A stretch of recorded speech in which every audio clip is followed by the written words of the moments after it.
எல்லாருக்கும் வணக்கம். நேத்து மார்க்கெட் ஒரு 2% கிட்ட கரெக்டா இருந்தது.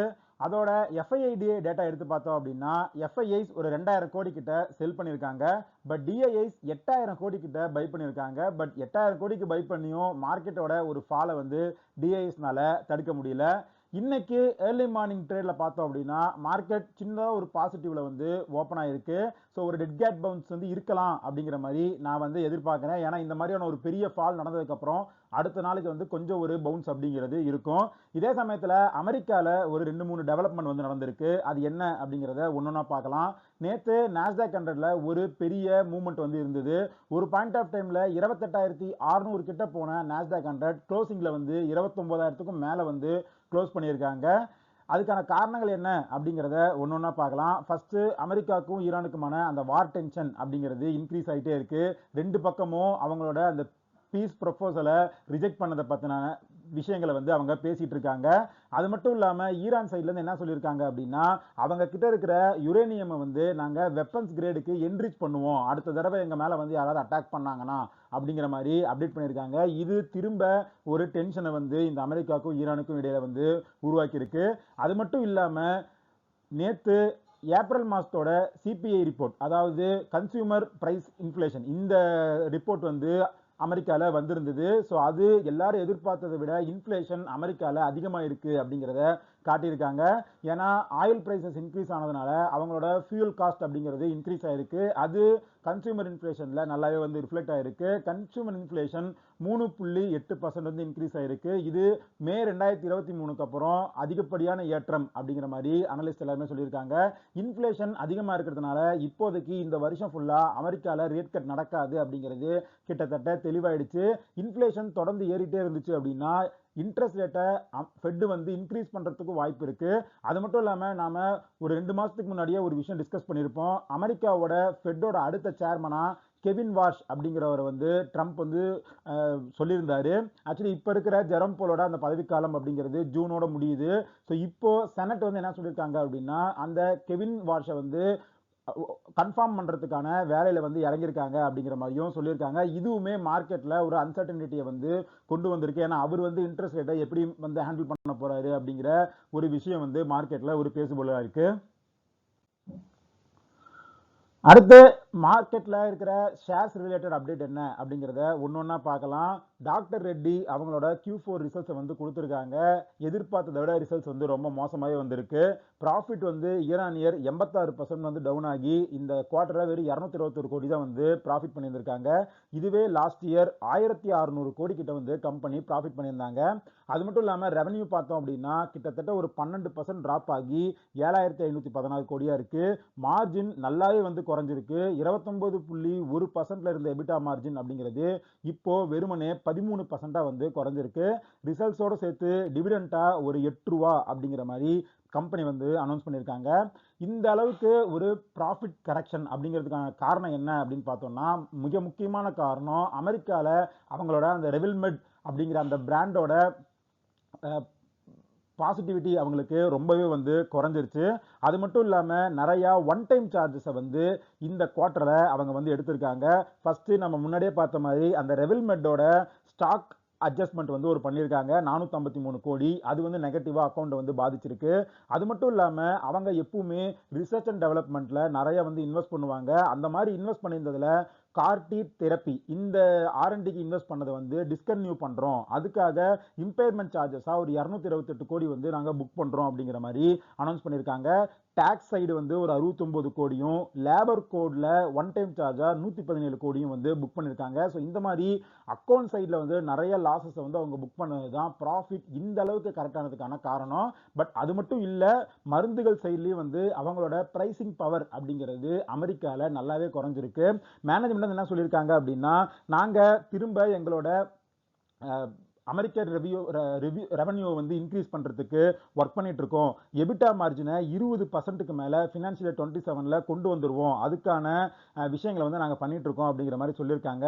ரெவன்யூ பத்தி பேசும்போது இந்த ரிசல்ட்ல முக்கியமா பார்க்க வேண்டியது நார்த் அமெரிக்கால இருந்து வர ரெவன்யூ அப்படிங்கிறது இயர் 51% வந்து கம்மியா இருக்கு. அதே சமயத்துல பாசிட்டிவ் அப்படின்னு பார்த்தோம்னா இந்தியால டொமஸ்டிக் ரெவன்யூ அப்படிங்கிறது இயர் 20% வந்து அப்பா இருக்கு. அது மட்டும் இல்லாம செமாகுளுடைட் அந்த GLP-1 ட்ரக் அதோட லான்ச்சஸ் வந்து இந்தியாலையும் கனடாலையும் வந்து கம்பெனி பண்ணியிருக்காங்க. ஸோ இந்த செமாகுளுடைடோட ஒரு பர்ஃபார்மன்ஸ் அப்படிங்கிறது அடுத்தடுத்த குவார்டர்ல எங்களால எபிட்டா மார்ஜின் இன்க்ரீஸ் பண்றதுக்கு ஒர்க் பண்ண முடியும் அப்படிங்கிற மாதிரி மேனேஜ்மெண்ட் சைட்ல இருந்து அப்டேட் பண்ணியிருக்காங்க. ஸோ இதனால தான் டாக்டர் ரெட்டியோட ப்ராஃபிட் அப்படிங்கிறது 86% கிட்ட டவுன் ஆயிருக்கு. பட் இந்த ரிசல்ட் அப்படிங்கிறது இன்னைக்கு மார்க்கெட்ல ஷேரை வந்து பெருசா வந்து பாதிக்கல. ஏன்னா நம்ம முன்னாடியே பார்த்த மாதிரி ப்ராஃபிட் எல்லாமே அக்கௌண்ட் சைடில் வந்து ரொம்ப அதிகமாக வந்து அவங்க நஷ்டத்தை வந்து எடுத்ததுனால தான் ப்ராஃபிட் அப்படிங்கிறது டவுன் ஆயிருக்கு. அடுத்து 2 பவர் கம்பெனிஸோட ரிசல்ட்ஸ் வந்து வந்திருக்கு. ஃபர்ஸ்ட் டொரண்ட் பவர் அவங்களோட ரிசல்ட்ஸ் பார்த்தோம் அப்படின்னா ப்ராஃபிட் 70% வந்து டிக்ளைன் ஆகி 318 கோடியா வந்து இருக்கு. இதுக்கான காரணம் லாஸ்ட் இயர் இதே குவார்டர்ல ஒரு ஒன் டைம் கெயின் வந்து அவங்களுக்கு இருந்தது 637 கோடி. அதனால பேஸ் வந்து ரொம்ப ஹையா இருந்ததுனால இந்த டைம் வந்து ப்ராஃபிட் 70% டிக்ளைன் ஆன மாதிரி வந்து சொல்லியிருக்காங்க. பட் ரெவன்யூ பார்த்தோம் அப்படின்னா ஃபிளாட்டா தான் இருக்கு. அதுல இருக்க ஒரே பிரச்சனை என்ன அப்படின்னா கேஸ் பேஸ்டு அந்த ரெவன்யூ அப்படிங்கிறது 34% இயர் வந்து குறைஞ்சிருக்கு. இந்த ரிசல்ட்ஸோடு சேர்த்து ஒரு 30,000 கோடிக்கு நாங்க கேபிட்டல் இன்வெஸ்ட்மெண்ட் வந்து பண்ண போறோம் அப்படிங்கிற மாதிரி கம்பெனி சைடில் அனௌன்ஸ் பண்ணியிருக்காங்க. இந்த ரிசல்ட்னால இன்னைக்கு ஏர்லி மார்னிங் ட்ரேட்ல ஷேர் வந்து ஒரு 6% கிட்ட கரெக்டா இருக்கு. அடுத்து டாடா பவர் அவங்களோட Q4 ரிசல்ட்ஸ் வந்து கொடுத்திருக்காங்க. ரெவன்யூ பார்த்தோம் அப்படின்னா 13% வந்து டவுன் ஆயிருக்கு. அவங்களோட அந்த முந்திரா பவர் பிளான்ட் வந்து டெம்பரவரியா வந்து அவங்க ஸ்டாப் பண்ணி வச்சிருக்காங்க. ஸோ அதோட இம்பாக்ட் அப்படிங்கிறது ரெவன்யூல இருக்கு. ப்ராஃபிட் பார்த்தோம்னா 4.5% வந்து டவுன் ஆகி 996 கோடியா இருக்கு. இன்னைக்கு ரிசல்ட்னால ஷேர் வந்து 5% கரெக்டா இருக்கு. இந்த ஷேர் கொஞ்சம் ஓவர்வேல்டா இருந்தாலும் இந்த கரெக்ஷன்ல ஒரு ஆப்பர்ச்சுனிட்டி வரும் அப்படிங்கிற மாதிரி தான் நான் வந்து நினைக்கிறேன். ஸோ எந்த லெவல்ல வந்து பை பண்றதுக்கு நல்ல சான்ஸ் இருக்கு அப்படிங்கிறத பொறுத்து இருந்தா நம்ம வந்து பார்க்கணும். அடுத்து ஐடி செக்டர்ல நேத்து ஒரு பெரிய ஃபால் வந்து இருந்தது. அதுக்கான காரணம் என்ன அப்படின்னு பார்த்தோம்னா ஓப்பன் ஏஐ அவங்களோட புது கம்பெனியா ஓப்பன் ஏஐ டிப்ளாய்மெண்ட் கம்பெனி அப்படிங்கிற மாதிரி ஒன்று வந்து அனௌன்ஸ் பண்ணியிருந்தாங்க. இப்போ ஆந்த்ரோபிக் வந்து என்ன சொல்லியிருக்காங்க அப்படின்னா லீகல் இண்டஸ்ட்ரியில புது ஏஐ டூல்ஸ் வந்து நான் வந்து எக்ஸ்பேண்ட் பண்ண போறோம் அப்படிங்கிற மாதிரி அப்டேட் பண்ணியிருக்காங்க. ஸோ தொடர்ந்து ஐடி செக்டர்ல நெகட்டிவ் நியூஸா வந்துட்டே இருக்கு. அதே சமயத்துல இந்தியாவில் இருக்கிற ஐடி ஃபர்ம்ஸ் வந்து ஃபினான்ஷியல் இயர் 26ல டிவிடெண்டாகவும் பைபேக்காகவும் 1.3 ட்ரில்லியன் ருபீஸை வந்து ஷேர் ஹோல்டர்ஸ்க்கு பே பண்ணியிருக்காங்க அப்படிங்கிற மாதிரியும் ஒரு பாசிட்டிவ் அப்டேட் வந்து கொடுத்துருக்காங்க. அடுத்து இன்னொரு ஷேர் ரிலேட்டட் அப்டேட் அப்படின்னு பார்த்தோம்னா இந்த ஐடிஎஃப்சி ஃபர்ஸ்ட் பேங்க்ல தான். நாம ஒரு 2 மாசத்துக்கு முன்னாடி அந்த ஐடிஎஃப்சி ஃபர்ஸ்ட் பேங்க்ல ஒரு 645 கோடிக்கு வந்து ஒரு மணி லாண்டரிங் கேஸ் வந்து ஹரியானால நடந்திருக்கு அப்படிங்கிறத பத்தி டிஸ்கஸ் பண்ணியிருந்தோம்.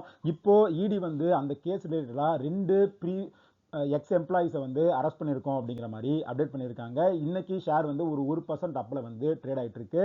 ஸோ இதெல்லாம் தான் ஷேர் ரிலேட்டட் அப்டேட். அடுத்து இந்தியன் எக்கானமி ரிலேட்டடாக ஒரு சில அப்டேட்ஸ் வந்து இருக்கு. அது என்ன அப்படிங்கிறத பார்க்கலாம். ரூபா பார்த்தோம் அப்படின்னா 95.75 அப்படிங்கிற ஒரு ஆல் டைம் லோ கிட்ட வந்து இருக்கு. க்ரூட் ஆயில் பிரைஸ் இன்னமும் எலிவேட்டடாக தான் இருக்கு. எஃப்ஐஐஸ் மார்க்கெட்ல செல் பண்ணிட்டே இருக்காங்க. இந்தியன் ருபி அப்படிங்கிறது 2026ல ஒஸ்ட் பர்ஃபார்மிங் ஏஷியன் கரன்சியா வந்து இருக்கு அப்படிங்கிற மாதிரி சொல்லியிருக்காங்க. இது ஃபண்டமெண்டலா இந்தியாவோட எக்கானமில ஒரு சில ப்ராப்ளம்ஸ் இருக்கு அப்படிங்கிறத நமக்கு வந்து காட்டுது. அதே சமயத்துல எப்படி அமெரிக்கால இன்ஃப்ளேஷன் வந்து அதிகமா இருக்கோ இந்தியாலையுமே ரீட்டைல் இன்ஃப்ளேஷன் 3.48% ஏப்ரல்ல வந்து அதிகமா இருக்கு. அதுக்கான காரணம் ஃபுட் பிரைசஸ் எல்லாமே கொஞ்சம் ஹையரா வந்து இருந்திருக்கு அப்படிங்கிற மாதிரி சொல்லியிருக்காங்க. ஒரு 2-3 நாளைக்கு முன்னாடி பிரைம் மினிஸ்டர் மோடி வந்து தங்கம் வாங்காதீங்க, ஒர்க் ஃப்ரம் ஹோம் பண்ணுங்க அப்படிங்கிற மாதிரி 7 விஷயங்களை வந்து சொல்லியிருந்தாரு. அதுக்கு அடுத்து தொடர்ந்து நிறைய பேர் வந்து இந்த மாதிரியான விஷயங்களை பேசிட்டே இருக்காங்க. இப்போ பியூஷ் கோயல் வந்து என்ன சொல்லியிருக்காரு அப்படின்னா இந்தியன் இண்டஸ்ட்ரி எல்லாருமே பிஸ்னஸை வந்து ஆஸ் யூஷுவலா வந்து பண்ண முடியாது அப்படிங்கிறத புரிஞ்சுக்கிட்டு அதுக்கான ஆக்ஷன்ஸை வந்து எடுக்கணும். இந்த கல்ஃப் கிரைசிஸ் அப்படிங்கிறது இந்தியன் பிஸ்னஸை வந்து பாதிக்கிறதுக்கான வாய்ப்பு அதிகமாக இருக்கு அப்படிங்கிற மாதிரி அவர் வந்து சொல்லியிருக்காரு. அடுத்து உதய் கோட்டக் வந்து என்ன சொல்லியிருக்காரு அப்படின்னா இந்தியாவில் இருக்கிற கன்சியூமர்ஸ் எல்லாருமே இந்த வெஸ்ட் ஏஷியன் கிரைசிஸ்னால அவங்களோட இன்ஃப்ளேஷன் இன்க்ரீஸ் ஆகும் அப்படிங்கிறத புரிஞ்சுக்கணும். நமக்கு ஒரு பெரிய ஷாக் வந்து வரதுக்கான வாய்ப்பு வந்து இருக்கு அப்படிங்கிற மாதிரி சொல்லியிருக்காங்க. ஸோ இவங்க சொல்றதெல்லாம் வச்சு பார்க்கும்போது இந்தியாவில் இன்ஃப்ளேஷன் அப்படிங்கிறது அதிகமாக வந்து இன்க்ரீஸ் ஆகிறதுக்கான வாய்ப்பு இருக்கு. ரூபா மேல ப்ரெஷர் அப்படிங்கிறது மவுண்ட் ஆகிட்டே இருக்கு. இந்த வார் வந்து தொடரும் பட்சத்தை ஆயில் ஷார்ட்டேஜ் வரதுக்கான வாய்ப்பு அப்படிங்கிறது இருக்கு. நம்ம முன்னாடியே பார்த்த மாதிரி இந்த வார கடைசியிலையோ இல்லை அடுத்த வாரத்திலேயோ பெட்ரோல் டீசல் பிரைஸ் வந்து இன்க்ரீஸ் ஆகிறதுக்கான அறிகுறிகளும் வந்து கவர்மெண்ட்ல நடந்துட்டு இருக்கு. ஸோ அது நடக்கும்போது திரும்ப இன்ஃப்ளேஷன் அப்படிங்கிறது அதிகமாகும். இன்ஃப்ளேஷன்ல இருக்கிற ஒரு பிரச்சனை என்ன அப்படின்னா, இன்ஃப்ளேஷன் இன்க்ரீஸ் ஆக பீப்புள் வந்து டிஸ்கிரிஷனரி ஸ்பெண்டிங் அப்படிங்கிற அந்த சைடு வந்து கட் பண்ணுவாங்க.